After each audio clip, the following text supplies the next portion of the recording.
kishin detyrimin për mbrojtjen ushtarake të familjes. Ndërsa për periudhën sot, arsyeja kryesore është e cekam më parë edhe ngritja e vlerës së pronës. Nëse e krahasojmë vetëm në 10 vitet e fundit, diku mbi 5 fish është rrit vlera pronës, edhe normal që interesi rritet, edhe dinamika e jetës, janë shumë arsye tjera që ta determinojnë ashtu edhe interesimin dhe kërkesën për pas pjesë në trashëgimi.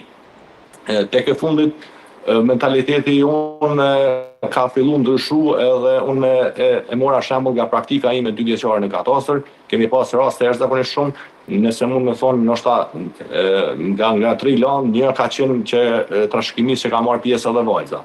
Edhe kjo mund me arritje, ndoshta ka pas efekt edhe për organizatat e cilat kanë hartu dorat sakt ose kanë bërë punëturi e cilat i kanë sensibilizu gratë të jenë pjesë e trashëgimisë. Për shkak se nuk mund vazhdohet në mentalitet të tillë se fëmijët janë barabartë secili. E nuk mund konsiderohet vetëm djali si trashëgimtar ose pjesë e trashëgimisë.